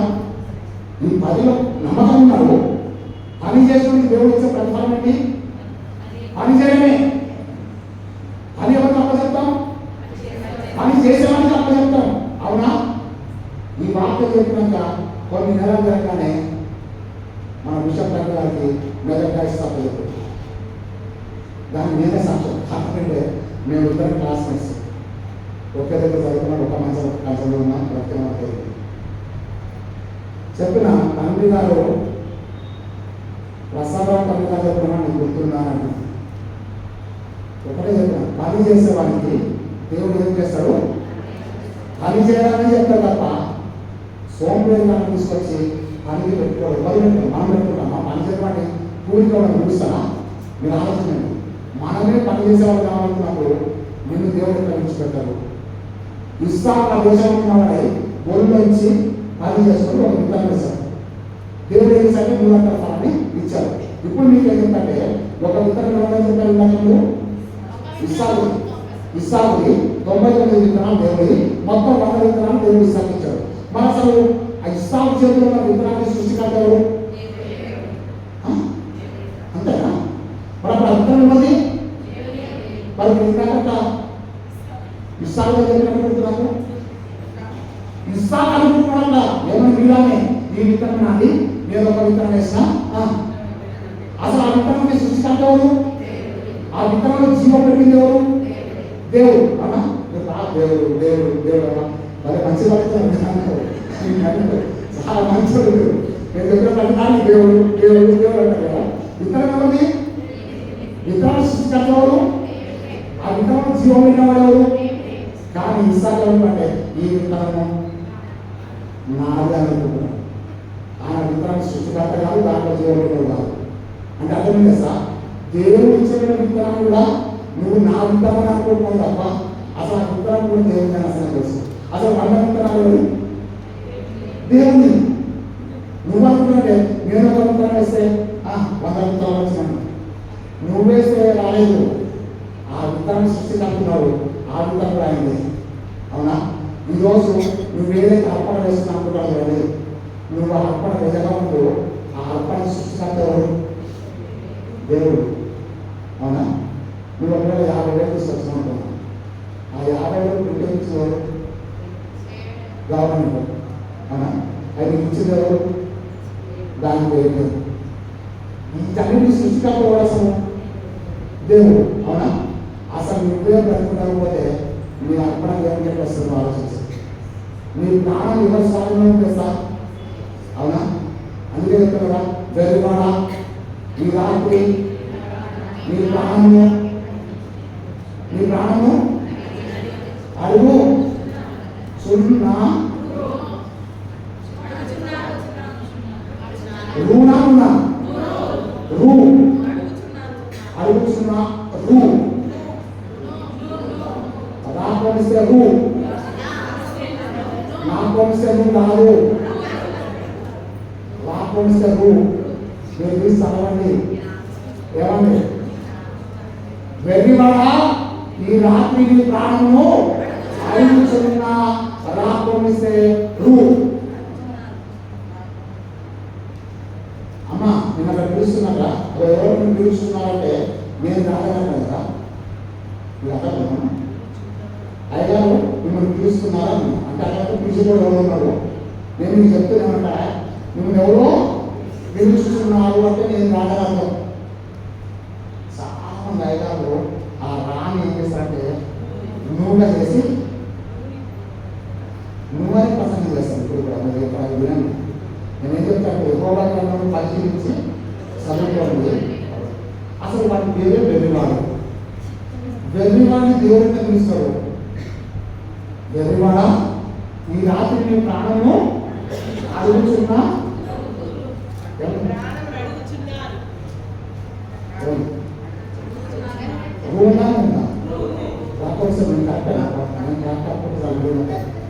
ఓకేనా? వెర్రివాడ ఈ రాత్రి నీ ప్రాణము అడుగుతున్నారు అని అంటే దేవుడి కాదు అడిగే నీ ప్రాణంతో దేవుడికి అసలు ముందే పోషించాడు. నీతో దేవుడికి సంబంధం అంటే దేవుడు కాబట్టి నెక్స్ట్ ఎవరు అడుగుతారు? వాళ్ళు నా బంధువులు కొంతమంది. అవునా? ఈరోజు దేవుడు ఏంటంటే నా ప్రాణం తిను ప్రాణాలు చూపించంటే నువ్వు తిను చూపించు ఏమన్నది. కానీ ఎవరు మాత్రం రాసాడే నీ ప్రాణాన్ని అందుబాటు వేరే వాళ్ళు ఉన్నారు. దేవుడికి నీ ప్రాణం బట్టి పని లేదు. తిండి పోతులు రాగోతులు దేవుడు రాజంలో ప్రవేశించాలి కదా. కదా ఈరోజు దేవుడు చెప్తున్న మాట ఇదే. ఇస్సాకు 100 పొందాడు. 60 చూడండి. ఆదికాండం 26:12 యెహోవా అతన్ని ఆశీర్వదించిన కనుక ఆ మనుషులు గొప్పవాడు అతను మిక్కిలి గొప్పవాడు వరకు క్రమక్రమంగా అభివృద్ధి పొంది వచ్చాడు. అతనితో ఆగిపోలేదు, 100 ఆగిపోలేదు, జీవితం అక్కడే. అవునా? 100 ఆగిపోలే. అక్కడ ఏం జరిగింది? గొప్పవాడు యెహోవాని ఆశీర్వదించాడు. ఆ మనుషుని గొప్పవాడుగా చేశాడు. ఏ మనుషులు? ఆ మనుషులు అంటే విత్తనం వేసిన మనుషుడు. అవునా? ఏ మనుషులు ఆశీర్వదించబడ్డాడంటే విత్తనం వేసే వాళ్ళు ఆశీర్వదించబడ్డాడు. నీ ఆశీర్వాదాలు ఎక్కడంటే నువ్వు వేసే విత్తనంలోనే ఉన్నాయి. నువ్వు వార్తలు చూడండి. యెహోవాని ఆశీర్వదించిన కనుక ఆ మనుషులు ఏ మనుషులు? విత్తనం వేసిన మనుషులు. ఆ మనుషులు గొప్పవాడను అతడు మిక్కిలి గొప్పవాడకు క్రమక్రమంగా అంటే స్టెప్ బై స్టెప్ పైకి వచ్చాడు. నడమంతా సేపు నడ మీద పొందాలి. అది ఎందుకు వచ్చిందో తెలియదు, ఎందుకు పోతుందో తెలియదు. అవునా? కష్టపడ్డా ప్రతిదాన్ని తెలియవలసింది. అవునా? ఇక్కడ ఏంటంటే దేవుడు తన బిడ్డను ఆశీర్వదించాలనుకుంటే క్రమక్రమంగా అభివృద్ధి పరచాలి తప్ప సంపూర్ణంలో ఈ మధ్య మీకు తెలుసు కదా, అందులో సైబర్ స్కామ్ జరుగుతుంది కదా, ఎంత పెద్ద పెద్ద ఫూల్స్ అయిపోయారు కదా సార్. నాకు తెలుసు ఒక ఆయన ఒక పెద్ద పోలీస్ ఆఫీసర్ నాకు బాగా క్లోజ్ ఫ్రెండ్, వాళ్ళ భార్య లేకుండా సైబర్ క్రైమ్లో 10 లక్షలు పెట్టుకుంది. ఎవరైనా పోలీస్ డిపార్ట్మెంట్లో ఆఫీసర్ ఎప్పుడు చెప్పండి నాకు చెప్తాను, 10 లక్షలు పెట్టేసింది. వాళ్ళ మిస్సెస్ చెప్తుంది, మాస్టర్ గారు ఇట్లా చదువుకుంటే నా జీవితంలో ఊహించలేకపోయింది, అమ్మను ఊహించాలని 10 లక్షలు చంపాలి పోయి. అంతే హోదాలో ఒక గవర్నమెంట్ టీచరు 6 లక్షల రూపాయలు సైబర్ స్కామ్లో పెట్టేసింది. ఎవరో చెప్పినట్ట మీకు 50 లక్షలు ఎవరి సొంతం వెళ్తున్నారండి, తెలుగులోకి మనకి కుక్కడికి వచ్చిన సొంత విధానం ఉంటుంది. మీకు అర్థంలో నేను చెప్పేమన్నా, దేవుడు ఇస్సాకుని ఏం చేశాడు? క్రమక్రమంగా స్టెప్ బై స్టెప్ దేవుడిని ఆచరిస్తాడు తప్ప. అవునా? కరెక్టేనా? నువ్వేదో సఫర్ నుంచి నువ్వేదో పెద్ద ఇవ్వలేదు కాదు. జాగ్రత్త. దేవుడికి మనం నేర్చుకుంటే దేవుడికి తెలుసంటే క్రమక్రమంగా మిక్కిలి గొప్పవాడు ఆపడే దేవుడు. నా కుమారుడు గొప్పవాడు మాత్రమే కాదు, మిక్కిలి గొప్పవాడు అని చెప్పేసి అనుకున్నాను. అవునా? అయితే అంత చేస్తే అక్కడ ఫిలిస్తీన్లు ఏం చేశారు సార్? అసూయపడాలి. ఇది కూడా నేను చెప్తాను, ఎన్ఎస్పీ చర్చిలో అసూయపడడం చాలా మంది ఉన్నాయి. నేను కదా మీకు మెహర్బాన్ చేయడం చాలా మంది ఉంటారు. ఆశీర్వదించబడి ఉంటే అసూయపడి ఉంటాడు. నేను చెప్పేది కరెక్టే కాదు. మీరు ఒప్పుకున్నా ఒప్పుకోకుండా అది వాక్యం. నేను 5 నిమిషాలు ఓకే జాగ్రత్తగా మీరు ఆశీర్వదించబడుతుంటే అసూయపడడం మీ సొంత అక్క కావచ్చు, చెల్లె కావచ్చు, అన్న కావచ్చు, బామ్మ కావచ్చు, అక్క కావచ్చు. మీ ఆశీర్వాదాల మీద ఎవరు అసూయపడంత మాత్రంలో దేవుని ఆశీర్వాదాలు తీసివేయాలని జ్ఞాపకం చేసుకో. When you are connected with God, nobody can touch you. మీకు విరుద్ధంగా రూపింపబడిన ఏరియాలో కూడా వర్తిల్లదు. వాస్తవం చెప్తున్నప్పుడు కదా, నువ్వు దేవునితో కనెక్ట్ అయి చూడు, నువ్వు దేవునికి ఇచ్చి చూడు, దేవుని ఆశీర్వాదం పొంది చూడు, నిన్న అసలు ఎవరు అవ్వలేదు. ఈరోజు దేవుడు మీకు ఈ మాట చెప్పడానికి నన్ను పంపించాడు. అబ్రహాము ఒంటరి వాడు, దశమభాగం ఇచ్చాడు. ఆయన కొడుకుని దేవుడు ఏం చేశాడంటే 100 ఆశ్రయించాడు. 1వ స్థానం అయిపోయింది, 10వ స్థానం అయిపోయింది, 100వ స్థానం అయిపోయింది. వేరే స్థానం చెప్తే తొందరగా తిరిగిపోతా అని నేను అనుకుంటాను. అంత నెక్స్ట్ స్థానం వేరే స్థానం కదా. నిర్గమకాండము 5వ అధ్యాయము 20వ వచనం చూడండి. నిర్గమకాండము 5వ అధ్యాయము 20వ వచనం చూడండి.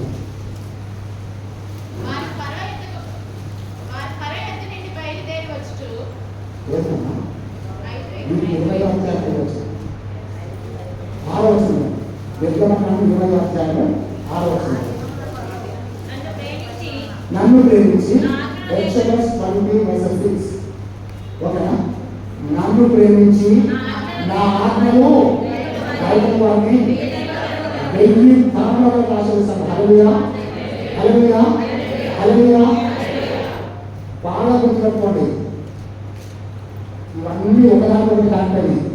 1వ స్థానము 10వ స్థానం కనెక్ట్ అయ్యి, 10వ స్థానం 100వి, 100వ స్థానం లేదు. ఇక్కడ కాపేస్తాను కదా, ఆ తర్వాత చెప్తే బాగుంది కానీ ఇప్పుడు చెప్తాను. 1వ స్థానంలో బయలుదేరేవాడు అబ్రహాం. ఓకేనా. అబ్రహాం ఏం చేశాడు? దశమభాగం నేర్చుకున్నాడు. విశ్వాసి తప్పనిసరిగా దశమభాగం ఇస్తాడు, ఇవ్వాలి కాదు, ఇస్తాడంటే. ఎందుకంటే ఆయన విశ్వాసి కాబట్టి. అవునా? మీకు అర్థమైందా? అబ్రహాం ఎవరో చెప్తే దశమభాగం కదా, ఆయన విశ్వాసం తండ్రి కాబట్టి, విశ్వాసి కాబట్టి. విశ్వాసంలో ప్రతి ఒక్కరు బలలో పాల్పంచుకుంటారు, పుచ్చుకుంటారు, విశ్వాసంలో పుచ్చుకుంటాం కదా.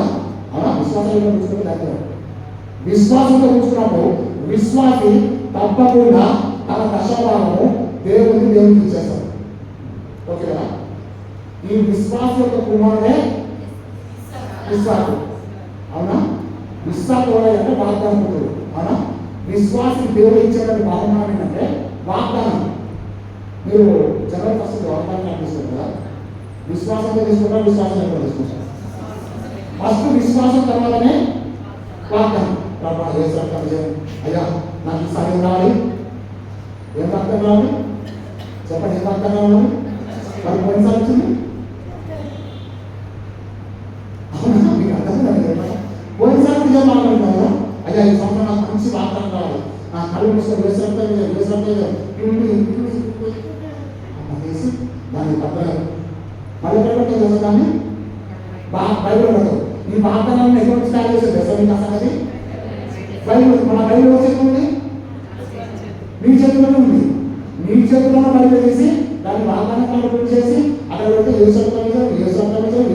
నాన్న తండ్రి వేసగా వేసైనా తండ్రి తండ్రి నాన్న వేసగా కుటుంబ కుటుంబ ఇంత చేసి దాన్ని జీవించి చెందాలి.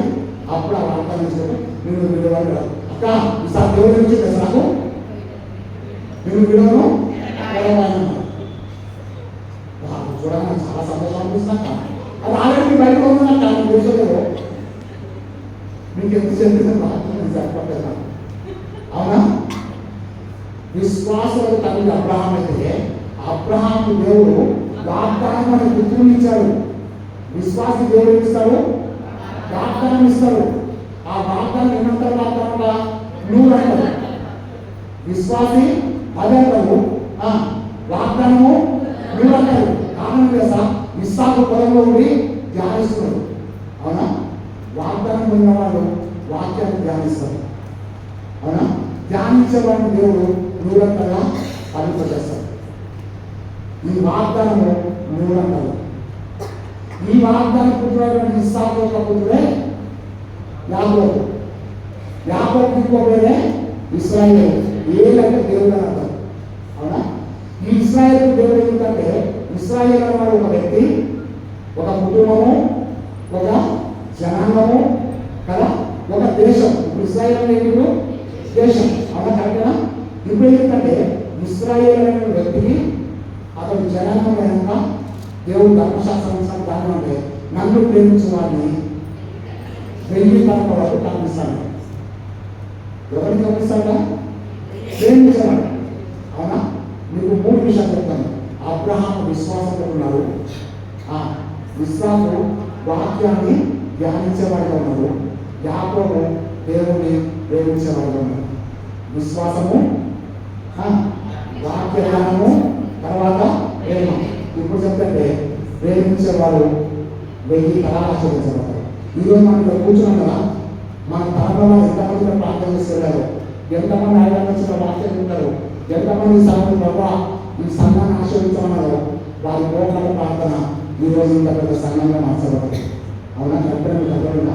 ఇప్పుడు మనం అక్కడ ఎందుకంటే 1000 ఆశీర్వాదాలు ఎందుకు వచ్చాయంటే మన పూర్వీకులు 10 స్టార్ట్ చేశారు, మన తల్లిదండ్రులు 100 స్టార్ట్ చేశారు. మనం ఏం చేస్తున్నామంటే 1000 స్టార్ట్ చేస్తున్నాం. ప్రేమించేవారు 1000 అంటారు, ధ్యానించేవారు 100 అంటారు, విశ్వసించేవారు 10 అంటారు. విశ్వాసి 10 ఆశ్రయించేవారు, వాక్యాన్ని ధ్యానించేవారు ఎవరి కుమారు? విశ్వాస కుమారుడు. అబ్రహాం పక్కన పెడతాం. ఈ విశ్వాసం నుంచే వాక్యం వచ్చింది, ఆ వాక్యం నుంచే ప్రేమ వచ్చింది. అవునా? కరెక్టేనా? ప్రేమించేవాడు 1000 అంటారు, ధ్యానించేవాడు 100 అంటారు, విశ్వసించేవాడు. విశ్వాసం లేకుండా ధ్యానం లేదు, ధ్యానం లేకపోతే ప్రేమ లేదు. ఇవన్నీ ఎక్కడ తీసుకొచ్చాయంటే మళ్ళీ యూదా వంశంలోకి వస్తే అక్కడ క్రీస్తు యూదా వంశం నుంచి వచ్చారు. ఆ వాక్యం చేయాలి, ఆ వాక్యం చేయాలి. మన శిలువలో బలయ్యాడు. ఎందుకంటే మనందరినీ దేవుని రాజ్యానికి తీసుకెళ్ళాలి. మన నిమిత్తమై ఆయన తనను తాను వ్యక్తులుగా చేసుకోవడం ఉందా? మన నిమిత్తమై తనను తాను వ్యక్తులుగా చేసుకోవడం, ఆయన వ్యక్తులుగా చేసుకున్నాక మనం ధనవంతుగా చేయకు ఆయన దరిద్రుడాయన వాక్యం. ఈరోజు దేవుడు చెప్పండి, యేసయ్య అబ్రహాం సంతానం నుంచి రాలేదా? యేసయ్య ఇస్సాకు సంతానం నుంచి రాలేదా? యేసయ్య ఇశ్రాయేలు సంతానం నుంచి రాలేదా? అయితే ప్రభువులు చెప్పేది మీతో మాట్లాడలేదు. ఆయన ఆయన లోక పాపం మోసపోయి దేవుని వెనుక ఆయన ఎంతమంది వరకు పండుగ అర్పించారు? అందరితో అర్పించారు. తిరిగి ఆయన రాబోతున్నాడు. ఆయన వచ్చినప్పుడు మనం ఆయన లెక్క అప్పుడు చెప్పాలి. ఒక మాట ఇంతకి ఆత్మ సమానమైన పోరాటం ఏదో చెప్పాడు కదా, దాని ఎక్కడ పెట్టాడు ప్రసంగం అంటే ఒకసారి మీరు మత స్వార్థ 13వ అధ్యాయం 39వ వచనం చూడండి. అక్కడ ఒక పొలంలో గోధుమలు గురువులు నిర్మించారు. అయితే ఆ గోధుమలు గురువులు రెండు కూడా పిలిచబట్టి మొదలుపెట్టారు. చివరికి ఏం జరిగిందంటే కోత యుగ సమాప్తి, కోత పోయి వారు దేవతలు. యుగ సమాప్తిలో ఒక కోత పోయబడుతుంది. ఆ కోత కాలంలో దేవుడు కలిసి కోతలు వస్తారు. నేను మీకు చెప్పేటువంటి కోత పండుగ పరలోక రాజ్యంలో జరుగుతున్న కోత పండుగ. ఒక యజమానుడు తన పొలంలో గోధుమలు విత్తితే అపవాది వచ్చి ఏం చేసింది? గురుగులు విత్తింది. అవునా? గురుగులో జీవం ఉంది, గోధుమలో కూడా జీవం ఉంది. గురుగులు పెరుగుతున్నాయి, గోధుమలు కూడా పెరుగుతున్నాయి. అవునా? ఇంతలో అది వాళ్ళు చయ్యా నీ పొలంలో మంచి విత్తనాలు ఉంటాయి కదా, మరి గురుగులు ఎక్కడి నుంచి వచ్చాయి? ఇదిగో నువ్వు సెలవిస్తే ఈ గురుగులు నీకు అవతల పడేస్తాను. వెంటనే ఏమన్నా తెలుసా? వద్దు, రెండింటిని కలిసి పెరగనియండి. ఎవరిని కలిసి? గోధుమలను గురుగులను కలిసి పెరగనియండి. కోత కాలమందు ఏ కాలం? కోత కాలమందు మొట్టమొదటి గురుగులు మోసి అగ్గిలో నాచండి, గోధుమను తీసుకొచ్చి నా కొట్టులో పెట్టండి. ఏంటి ప్రభావం అర్థం అంటే కోత కాలము యుగ సమాప్తి చెప్తారు. కోత పోయి వారు దేవదూతలు, మంచి విత్తనములు దేవుని యొక్క సంబంధులు, గురువులు లోక సంబంధం, దుష్టుని సంబంధం ఉంది. అంటే అర్థం చేస్తా, నీ బ్రతుకి ఒక కోతకాలం ఉంది. నువ్వు గోధుమైతే నీ కోతకాలం ఉంది, నువ్వు గురువు అయినా కోతకాలం ఉంది. రెండింటినీ కలిసి పెరగమంటే అర్థం ఏంటో స్పష్టంగా చెప్తాను. దేవుడు నాతో మాట్లాడిన మాట నేను చెప్తాను, స్పష్టంగా చెప్తాను. రెండింటినీ కలిసి పెరగమని అర్థం చేస్తా. ప్రభు వాళ్ళ ఒకటే, వాడు తాగుబోతుడైనా లోకసాగిన పాటుడైనా తెలిసిన కానీ నేను ఇవ్వాల ప్రభావం ఇవ్వాలి చూసుకొని అదేంటి ప్రభా. ఒక ఆయన చెప్పాడు, అయ్యగారు నువ్వు వాడి రొట్టె ద్రాక్ష సంవత్సరం నన్ను అడిగాడు, మీకే ప్యాన్ ఇచ్చింది లేదు కదా, లెక్క నేను అర్థం చెప్పుకుంటా, లేకపోతే ఆడతో చెప్పుకుంటాడు. మీకెందుకు నచ్చారు కుమారుడు జడ్జి అని అంటే నీకు ఎవరి చుట్టూ తీర్పు చెప్పడానికి వాక్యం చెప్తుంది.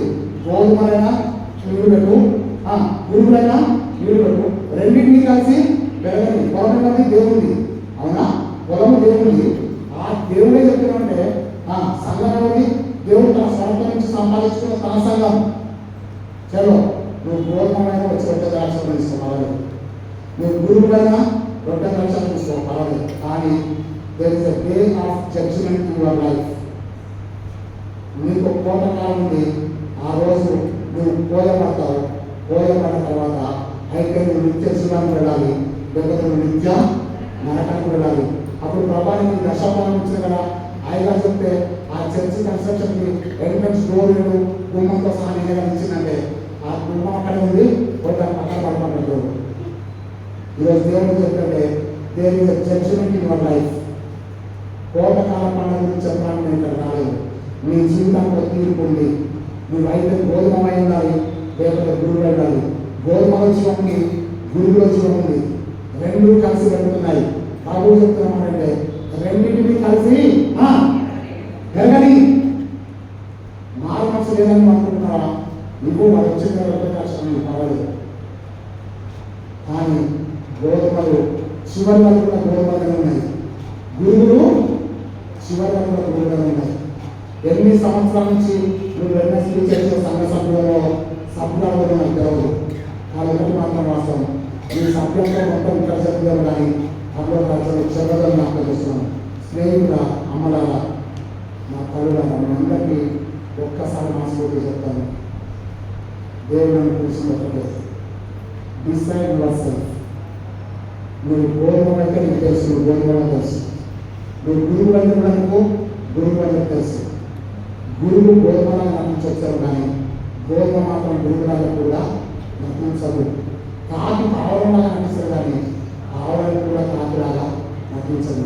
నువ్వు ఒకవేళ నటించే జీవితం ఉన్నట్టయితే సువార్త పాఠం జరిగిన ప్రతి ఒక్కరు పరలోకపోతే పరలోకం సరిపోదు. బైబిల్ పడుతున్న ప్రతి ఒక్కరు భక్తులైతే పరలోకం ప్లేస్లో కూడా అక్కడ దేవుడు చర్చించుకున్నాడు. క్రీస్తు న్యాయపడినప్పుడు క్రీస్తు న్యాయపడిన మనం అందరం ప్రత్యక్షం కావాలి. అది మంచిదైనా సరే చెడ్డైనా సరే మనం అందరం కూడా వాటి ఫలం పొందాలి. ఒకసారి మనం కొరింథీయులకు రాసిన 2వ పత్రిక 5వ అధ్యాయం 9-10 వచనాలు చదివి ప్రార్థన చేస్తున్నాం. కొరింథీయులకు రాసిన 2వ పత్రిక, దయచేసి ఇది లాస్ట్ నుంచి ఎంత పెద్దగా ఆలోచన ఇష్టం ఓకేనా. ఇంకా పెద్దగా హిప్పోపోటమస్ అంటారు తెలుసా? హిప్పోపోటమస్ ఇంత పెద్దగా ఆలోచన పడలేదు, కానీ కొరింథీయులకు రాసిన 2వ పత్రిక చూడండి. కొరింథీయులకు 5వ అధ్యాయం 2 Corinthians 5th chapter verses 10. కావున దేహం విడిచాము ఆయన విడిచిన వారని మిగులు ఆపేక్షిస్తున్నాము. ఎందుకనగా తాను జరిగించిన క్రియ చొప్పున అది మంచిదైనా సరే చెడ్డదైనా సరే దేహంలో జరిగించిన ఫలము ప్రతి వాడు పొందినట్టు మనము అంటే అనుకునేసా ఇంక్లూడింగ్ ద పౌలు కూడా మనం అనుకున్నాడు. అభిలాషకు అక్కడ పౌలు కూడా క్రీస్తు న్యాయపీఠంకి వస్తాడు. మనం అందరం కూడా క్రీస్తు న్యాయపీఠంగా ప్రత్యక్షం కావాలి కదా. అప్పుడు అది మంచిదైనా సరే చెడ్డదైనా సరే there is a judgment for your life. That is the final harvest. అది కోతకాలం. ఆ కోతకాలంలో నువ్వు గురువు అయితే అగ్నిలో వేయబడతావు, నువ్వు గోధుమ అయితే దేవుని యొక్క కొట్టులో కూర్చోబడతావు. తలలో వచ్చి ప్రార్థన చేస్తున్నా. దయచేసి ప్రార్థన అనగానే కళ్ళు మూసుకోవడం, దయచేసి ప్రార్థన చేస్తున్నాం. అది మంచిదైనా సరే చెడ్డదైనా సరే నువ్వు క్రీస్తు న్యాయపీఠంగా ప్రత్యక్షం కావాలి. మనందరం కూడా క్రీస్తు న్యాయపీఠంగా ప్రత్యక్షం కావాలి. ప్రార్థన చేస్తున్నాం. నువ్వు గురువుగా బతికి ఎన్ని కోత పండుగ చేస్తున్నావు, గోధుమలను ఎన్ని కోత పండుగ చేస్తున్నావు. గురువు అయితే అగ్గులో కాస తప్పదు, గోధుమ అయితే దేవుని కొట్టులో కూర్చొని తప్పదు. నువ్వు ఎన్ఎస్పీ చర్చిలో కొంతకాలం ఉంటావు, బట్ నిత్యశివంలో నువ్వు నిత్యం ఉంటావు. నిత్య రకమైతే నిత్యం ఉండవని జ్ఞాపకం చేస్తున్నా. నువ్వు ఎవరైనా సరే మారు మనసు లేకపోతే this is the right time for your life. నువ్వు ఏ వయసులో ఉన్నా కానీ మారు మనసు పెట్టాలని జ్ఞాపకం చెప్పా. మారు మనసు వెళ్ళిపోతా పండుగలు నాకు వద్దు తండ్రి. మారు మనసు లేని జీవితం నాకు వద్దు ప్రభా. నటించే జీవితం నాకు వద్దు తండ్రి. నీ రక్తంలో నా పాపలు కలుగు ప్రభా.